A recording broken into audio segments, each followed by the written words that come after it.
form, I think, as Jax has been where he's showed some of his best team. Well, we'll see if he's got it in the tank for game number 1.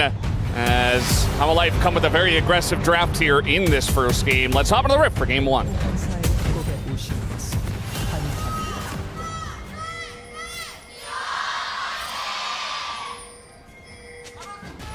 미니언 생성까지 30초 남았습니다. All right. As we're getting ready for game number 1, we'll see how this goes. No invades just yet. Not expecting anything too crazy either. Looking at the rune setups, also no big surprises. Faker did go for the grasp, which we've seen a lot when you're playing things like Victor, like Azir in melee matchups. Should be able to get a good amount of free health from that. And then we also have Zeka on his Silas, which You think he plays this one? Yeah. And the calls about Zeka being even at Worlds, I think, weren't really true about him being an Akali Silas 2 trick. But he definitely was the best at those champions, and then there was a reasonable drop-off, and there was things like Azir, and then there was a large drop-off. That's no longer really true, but we have still seen him have absolutely mind-boggling performances on this champion. And for Faker, I think together with Azir has been the champion that he's been most consistent with. I think Faker has had a couple of good weeks left and right, but as a whole, I don't think this has been his best spring season. If we look back even to last year, his spring was insane. And I think during MSI, we're starting to kind of see some issues creep in, but that inconsistency, I think, has been something that T1 have kind of been dealing with, which is why they're currently in third, not in second. Early game, though, obviously the Silas not going to have the most fun time. Yeah, definitely going to be a bit of an issue. I feel like especially control mages that can just take grasp and not care about matchups that they were already going to win into, but then also you don't have a lot of all-in pressure as the other side, as the Silas. It's not a great field to go into that, so Faker's going to have a good time. As Guma, the only person to win on this patch with MF. Does this make you feel good or bad? I never know, because it's like, yes, you are the guy that won, but also MF is clearly just not, not having the best of time. Think about some of the MF games that we have seen, because remember game 1 of DNF versus BK. Berserker was playing MF Gragas into Kai'Sa Alistar, and they lost the lane. So, some of them you really have to take with a grain of salt. Like, that loss is not because MF is bad on this patch, it's because DNF are struggling. Zeka, as he often does, just playing. He might get the kill here. Very, very close. Faker not respecting it. He's going to sidestep and flash away. Zeka potentially was going to flash in for a couple of, an auto and a skill, and then he's dead. But getting himself in that situation is not a good look for Faker. That should not happen pre-6.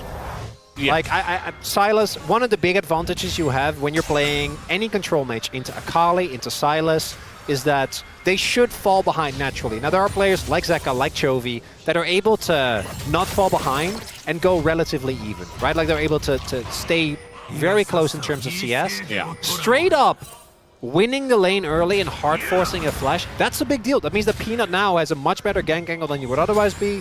Having Delight has a great roam timer now. If they're able to get him out of the lane, obviously needs to make sure that Vibrant gets his wave, get a truckload of experience as well. And by itself, this isn't that big of a deal, but the flash to me is the biggest, right? The fact that he had to invest that, not wanting to get like flash autoed by the Silas. Yeah. That's something that a team like Hamalife, I would expect, are going to be looking to punish. Absolutely. At the end of the day, he's still playing Victor, who has grasps, so he can just, push waves and not really care about the Silas. But you're absolutely right. For like the next 3-4 minutes, he will have to play safe, or he's going to be in a lot of trouble against Xin Zhao and Silas. So has to respect it. We'll see if he does. Also means he's not able to very early on pick up something like a Catalyst, right? Which is an incredible item. That's kind of what you want to TP back to lane on, because it allows you to stay for so much longer, gives you the sustain that, particularly in a matchup like this, where Silas is naturally going to out-sustain you. It's going to be feeling really good as in they go. Right, going in on Aguma, who is going to take a bunch of damage. I don't know if they actually have kill pressure here, but still a good engage from the side of the Homolife Esports bottom lane. And Viper clearly didn't think so, because I feel like the Light, you know, was trying to get as much damage down as possible. Viper had already given up, or maybe he was looking to try and play off of resets of the wave. As one thing we hadn't mentioned yet is that Guma and Carrier were kind of stomping the 2v2, which is why we see the big lead. They were very aggressive starting level 1, able to, as a result, build a nice lead. But with this 2v2 pressure from Viper and the Light, and that great jump that the Light found on top of Guma there, going to be not equalized, but minimized when it comes to that lead. yeah. So everything pretty good for the side of Homolife Esports, I'd say. You know, mid lane, they get the flash at a Faker. Bottom lane, they equalize it up early on. And so when we get to see some of these early skirmishes over the first Drake or over the Grubs, Homolife being on parity is always going to be a good spot for them with their insane skirmishing power early on. So liking their chances, as we do have, our top laners are still in the bottom lane, but we do have, walking up here is Doran. Chaos Storm comes down from Faker just to push the wave. Has probably got a good back timing here. I don't think he's in any danger, especially with the sun coming down. And yeah, he'll just back away after the clearing of the wave. Timing here is not that big a deal because there's no Grubs up yet, and Homolife aren't really in a position to contest a Dragon. Does give a possible roam here for Zeka. We'll see if he actually goes for that or if he opts to use his time at the back. Doesn't look like that is going to be the case. Just going to push in instead. And now Peanut will be making his way back to his bot side, which is respawning and get some gold. We're sitting on like almost 1,000 gold there. So does finish his tunneler. And this early game is really just about the setup, and it's the explosive nature of the Homolife early skirmishing I'm going to be looking towards, where they are going to be the ones trying to call the shot, right? For T1, the big potential is there as well, but I do think you want to try and play a little bit more conservative because your poke is actually pretty good. With the Nico, you can kind of fish, see if you can get a root. Faker can obviously just keep firing lasers. Whereas for Homolife, they're a melee comp. Kalista is, you know, not technically melee, but we all know it. Yeah. I mean, she's gonna put her face into the fights regardless. Zayo's having a pretty rough time in this one, but he's keeping up in farm, which is really the important part. He's actually ahead on farm once he clears out this wave. So yeah, he's gonna get harassed down, but at the same time, he is doing a good job of just clearing out the waves and staying ahead a little bit on the gold. About 150, but still feels good as he still has his TP available. Take it back to the lane if need be. No big action just yet. Truly a game one, where both teams are just all like brewing. Yeah, they're kind of getting a feel. They're like, what? How is side-eyeing each yeah, other. how are we feeling today? Are we gonna fight? I know we should. Peanut tries to take Dragon. Faker says no. Yeah. Good luck. Go over there, stop that. As now we got the engage. Countdown coming on up. Owner is here. Viper in a lot of trouble. Down he goes. First blood. Goes over to Guma. And now the bullet time as well. As, well, Carrier dies to the turret. So actually it is traded back. But the kill goes to Delight. And a wave is missed by Viper. Still a good play for T1. Big win for T1. Able to get both of Viper sums. Get the kill over to Guma. Did he miss a cannon? Or? No, he got the maiden. Oh, he got the maiden, yeah. I'm like, Valdas only makes those noises generally if cannons are missed. Yeah, it's basically the same. So it starts off with, I think, Viper and the like kind of looking, but then Carrier has an earlier level 6 timer. That's what sets up the play. Knock up comes through, and then Owner can obviously follow up. The fact that Carrier does end up going down is a little unfortunate, but even with him going down, that's a big win for T1. More gold into Guma. The only thing that worries me a little bit is that gold onto an MF is good, but you are playing MF into a lot of champions that I don't think she deals well with. Right? Like, we're going to get to a point where the damage just isn't enough to get through Jax, with Counter-Strike, to get through Zeka with a fully stacked Rod. And it will be really hard to actually get value out of it. Right now, though, I think T1 going to be feeling good about the fact that this Kalista is put on the back foot very early. Yeah. And you can use your MF early to be a big threat for team fights. Get your Victor scaled up, get your Yorick scaled up. and utilize it. And, you know, even if Guma doesn't do a huge amount of damage, we've seen Kallistas get behind and then not do too much either, depending on the fight, of course. The opposite is also true. You were pointing at T1 picking up all 3 grubs. Of that top lane, I assume. Owner just running, and the eventual trade will be a dragon picked up for Humble Life. Early Infernal Drake, always nice, but not that crazy. Until they can stack 2, and oh my, if you get another Chemtech Valdez.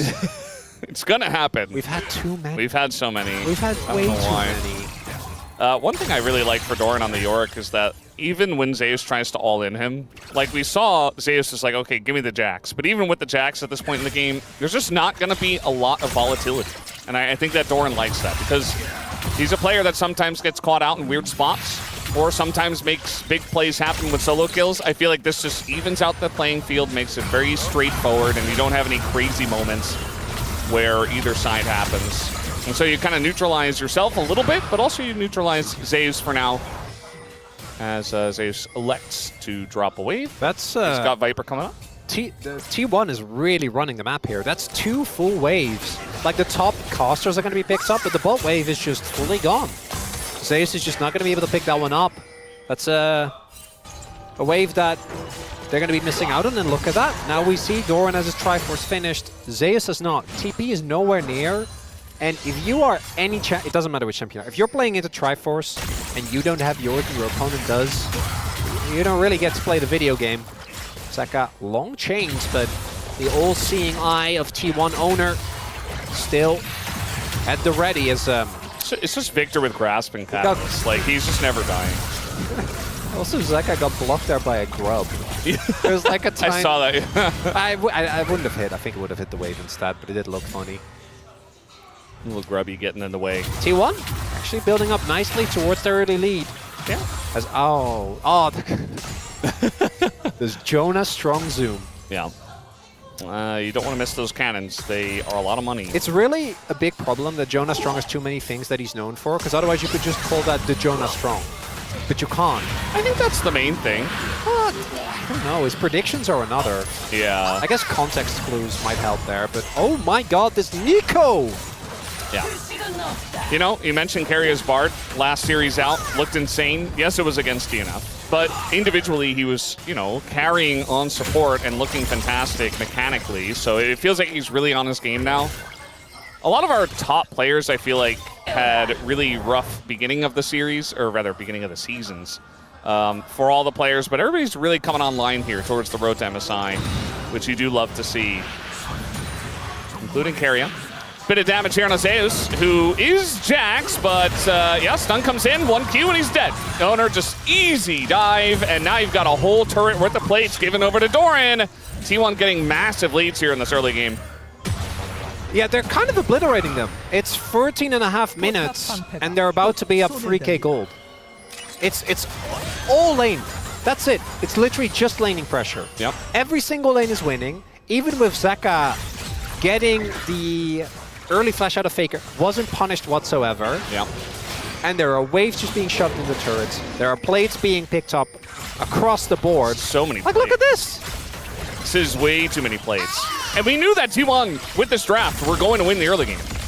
But Humble Life, like, evened it out early, but then they have just fallen off a cliff since. Humble Life has some of the best team fighting and skirmishing that we have in the LCK. But there are limits to how much you can kind of catch up with just being good at something when you're facing T1. Yeah. And it's not like their comp is bad early either. There's still Pantheon, there is the Nico and the MF, which the team fight power of those, if they can get their combo off, is big.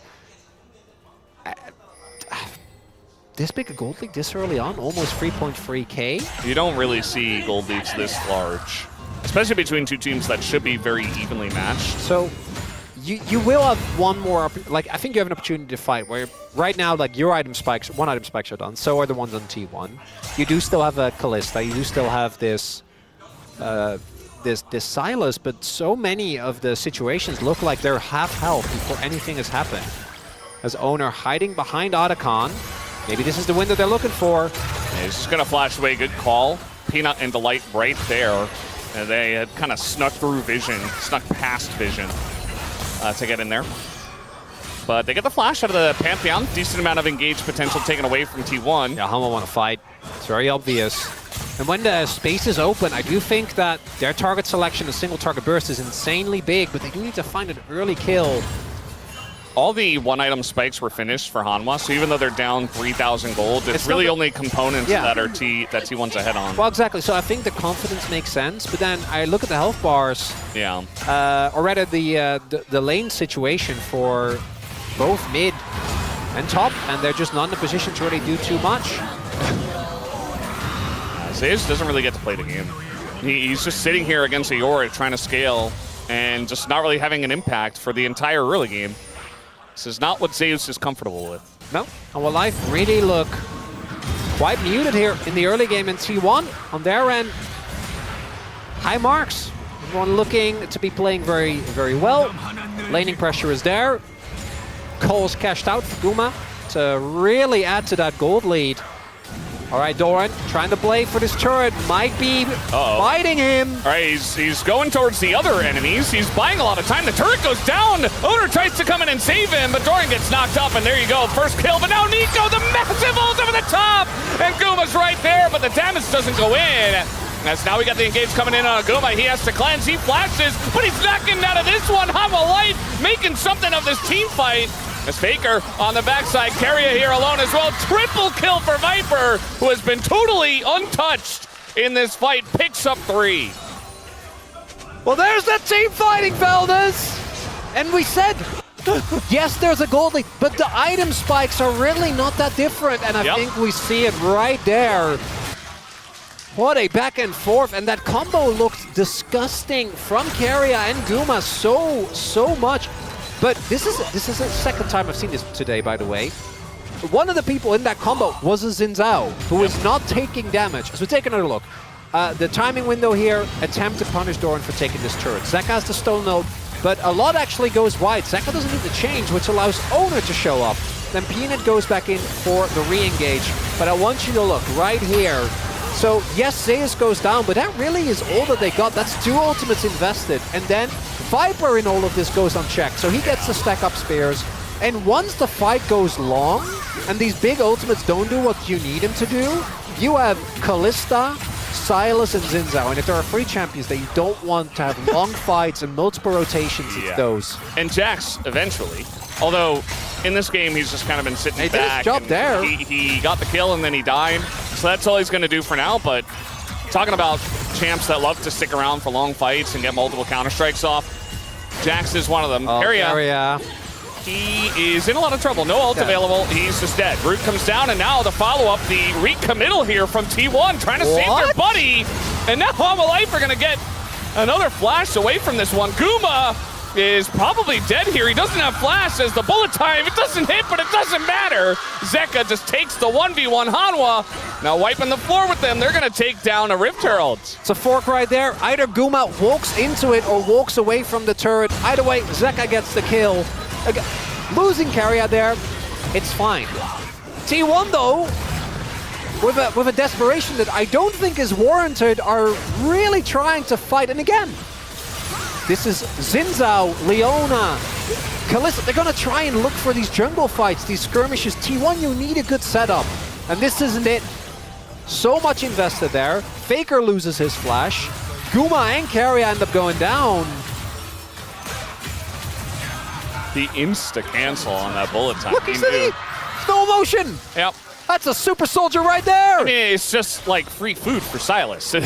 It's an MF with no cleanse, no flash, running through the jungle, trying to catch up to the team's bad decision to go for that fight, you know? And you know the funniest part is T1 still has a gold lead, despite all that. It was from all the laning leads, but I don't think it matters nearly as much now. The Sylas is online, the Kalista super fed, and yeah, I mean, there's a big lead in top lane. Well, but it's a Jax. When your back is against the wall and it all comes down to your Yorick, I think there's compositions where there's compositions where you see that and you're like, I believe. I don't think this is one of them. Yeah. Because I'm looking at what Hanwha have to offer and Zeus is still really far behind. but the rest of the team is able to cover for him well, and it's crucially the engage that's there. For Hanwha Life, it's so easy for them to start fights. I also think T1 are letting them, as we saw. It felt like Hanwha were playing into T1's hands early on, and now T1 are playing into Hanwha's hands. Yep. Here in the mid game. They're like, you want to take fights? We're going to blast cone into you. It's like very strange angles. I think it's just like trying to very quickly respond to Hanwha Life's engages, but that's not really the way you want to play. You want to have set up engages where you have all your ults combined together. You want to be the ones that's setting them up rather than desperately scrambling into position against all of these skirmish-heavy champions on the side of Hanwha. As we have Riftmaker already finished here for Zeka. 2 items. Yeah. Silas is pretty giga-huge at the moment. Not even that far ahead of Faker, but he's feeling pretty good. Already fully stacked that rod. Got it very early, so only able to hit level 15. But ahead 2 levels because of that on Faker, who hasn't finished his. Faker, though, going to get more relative value. True. Because he gets a later level.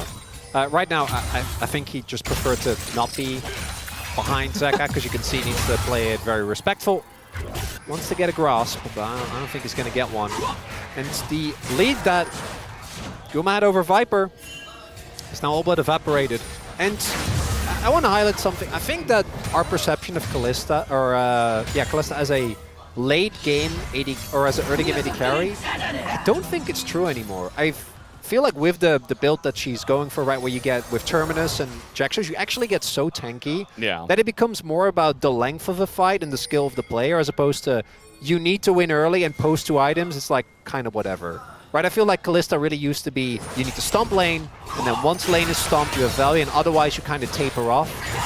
I just don't really see it that way anymore, particularly when you itemize well into the damage that thus far T1 haven't really been able to found, as Homebreaker done 2 item spikes are there for T1.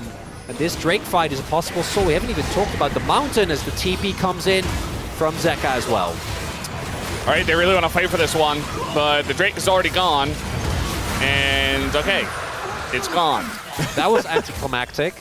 We're, like, building up to this, and then T1 just, They get mid-turret, which is nice, but soul point. There's a Rift Herald in bot lane. Have. Did you see Peanut summon it in the bottom river? It is there. Yeah. I don't think it'll be there for a lot longer. Yeah, probably not. Says, take it and drive mid, maybe? Okay, okay. Oh, you heard me. You're on to something. Well, there are like 5 wouldn't T1 do that. players, so maybe just leave. Yeah, he's just leaving. That's better. Unless... He's rotating. Yeah. Whoop. Back to bot lane for you. Yeah, back to the wave. Turret in top lane. That's all Zeus, by the way. He drew attention. Yeah. He drove attention. So still get it? Because he drove. Because he drove the. Yeah, that was my. That was my. But you said he drew. Yeah, I know. But I felt it was implied because of the driving. He drove viewership to the. What's T1 Hanwha? I don't think they need help with the viewership, though. That's probably not. I think they're fine when it comes to that. Still a very even game. It is. I think that Hanwha's comp actually will very much enjoy the Ocean Soul. Yeah, no, that's because they already will have so much tankiness, and I think eventually we're going to obviously reach a point where Guma and Faker are going to have a pretty decent amount of being able to, but like even then, even with Death Cap and Void Staff, if they get Ocean Soul and like Silas ever gets to hit anyone, yeah, good luck. It's an issue. He's not dying easily.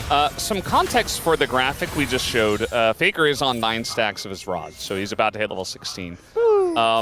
I think we're not having a lot of action now. We wanted to show something, but that's really the situation. Flash. I think he just doesn't do it now. There's just way too much rotation over here. 4 people kind of angling down there, so it's still a win for Hanwha to take him down. There's no objective up here except the Otacon, but they're not quick enough to start that one up. Don't want to risk it. Zeus still has his TP available. Good call by Doran. I think he was contemplating it, but he would have flashed into the light. So there's just no world where he ever gets out. So oversteps his bounds. And I'm pretty sure that kill also went to Zeus. And I feel like we're slowly starting to feel the tilt of that matchup. as now Zeus is going for a Zhonya's next, which is going to give him a lot of offensive power. Allows him to play way more aggressive. And yep. And by tilt, you mean it's tilting towards the Jax as he gets more fit. I'm not saying... Not that one of the players is getting I'm not tilted. saying that either player is tilted. I just think our gamers might, you know, misinterpret that. Well, it's they hear the word tilt and they're like, oh, who's tilted? No, it's I would say it's skew, but I feel like tilt is more accessible. Yeah. Who says it's skew? Lawyers. Ugh, that's the worst. Yeah. Well, it's definitely one of these chess matches, as we had the one big fight in bot, but after that it's been sitting back. This is a thinking's man's LCK. This is the kind of LCK game you can be really smug about. It's like, oh yeah, no, my league. I understand. You wouldn't get it. Deeper. We are already planning 5 waves ahead. You know, none of this is not planned, which is why nothing's happening. I was told that adding objectives would make this better, Feldes. Yeah, you know, we added grubs, and then we took the grubs away. We made them whatever they are now. That's not the only reason. They're fine. Oh, possible collapse. I say, as no collapse comes through. He did hit him with the laser. He did. A little Leandri's burn. Yeah. Yeah. A little bit of damage. Yeah. So is it just one team fight for Ocean Soul, and then whoever wins that fight gets Baron and the game is over? Is that... Yeah, and Otacon. Don't forget. So who do we like more? Who are you looking to? I'm seeing a Terminus for Viper. I'm seeing 2 stopwatches. Well, arm guards, but you know. I just feel like the setup for the fight is everything. You know, if Hama make it scrappy, they're gonna win like 99 out of 100 times. I think T1 don't have control of the choke points and force Hama to walk through one. Yeah. It'll be really hard for them to actually get full value out of this combo. And again, if they had the 4K gold lead that they had, by the way, that they worked very hard for it to get, like, Hama can't just walk up to this dragon and set up shop. But here we are. They're walking up to the dragon and setting up shop because the gold is even, Chronicler. A good point made. And I just... Oh, did they just get it? I don't know. I mean, they're starting it, but they're apprehensive about it. Owner is here. Flanking Yorick. We've seen this work for other teams. Not sure about in this scenario, as the Maiden is bye-bye. It's another 50 gold over to Zeus. Zeka doesn't have an ultimate yet. I think he's going to be looking for Carriaz if he can find it. Doran's just pushing. Or Fakers. Wants to go for the engage. Is Faker just going to go golden, and now Delight maybe in a bit of an issue as everybody gets knocked up by the Nico, but the counter Nico comes in. They get onto that back line as Carrier the first to go down. Guma's already out of the fight, as will go down Owner, and it's just a disaster. T1, they set it up, and Homalife knock it down as they do not get the soul, but they get a massive team fight, and now they're going to get the top objectives. That's a world champion right there, Zeka with the Silas! I thought that Nico Engage had done it. They get the dragon, deny the ocean, and then carry a flash multi-man ult. And it's still not enough. As we take another look at this fight, the light goes in, but this at first looks a little disjointed. And then watch this. Boom. Immediately, Faker not in a position to do any damage. Guma taken out of the fight.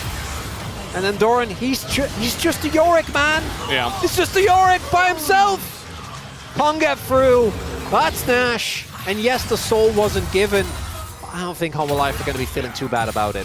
I think they're okay with it.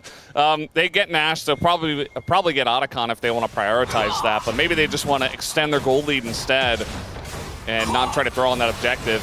It was an interesting fight because both AD carries were pushed out pretty early on, but again, just the skirmish power of the Silas, the Xin Zhao, the Jax, like those were all on check. So even though they went super deep to kill Viper, like they just have so many other threats.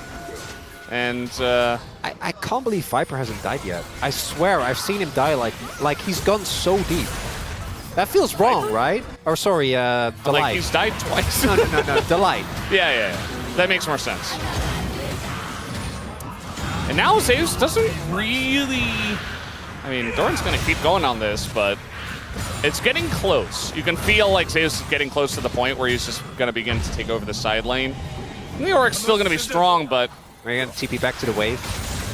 I mean, I don't think he should, because you want to really keep it available in case T1 find a collapse towards top side. They just got his Zonias.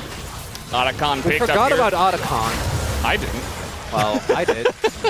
Kind of just assumed that that was already gone. It's just they used this Baron to take Otacon, and now they still have 1:30 left on the Baron, so they can just push top and mid carefully. It is not a game-breaking Baron, though, nor is the team fight. I think T1 from this position obviously are going to be in a really rough spot.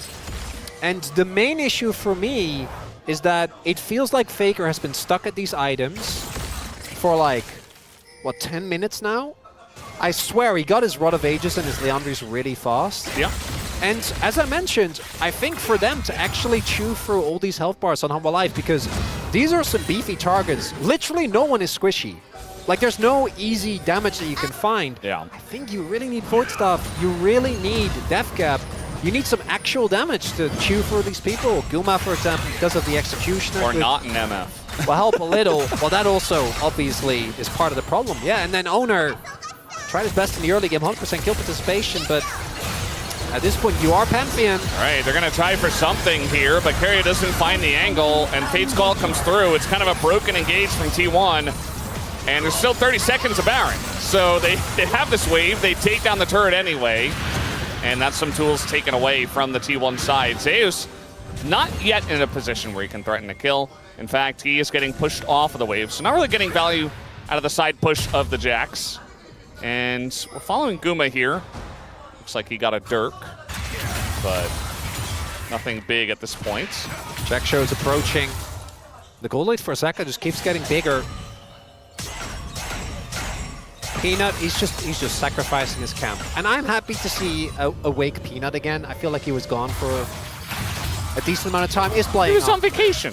Yeah. He was hanging out. Humble Life does do that. But, you know, that's one of those things that you can say, and either it can be cope if they then lock in the next series, or they just lose and you're like, okay, yeah, no, there's an issue. Everything we said on the box stage is coming true. Yep. If Humble Life lock in, if Peanut's on his game, they should take it. Peanut is running into 4 people, and the ult here from Carrier only hits the Xinjiao, who does not care. Peanut doesn't care, even if he dies. As now they get to the backline, and Kuma's ult does absolutely nothing, just dies immediately. Baker's got a good angle under the turret, but he doesn't have any teammates as they're diving the turret. They're just tanking the turret, and everybody seems to have his on as everybody's going golden, and Baker just doesn't do any damage. He is dead. Humble Life stomp the fight, and maybe they take the game right here. That's a red side win as well. It's Humble Life. Yes, they fell behind, but those team fights, man, they are just something else. The early skirmishes, we saw the signs, and Hanwha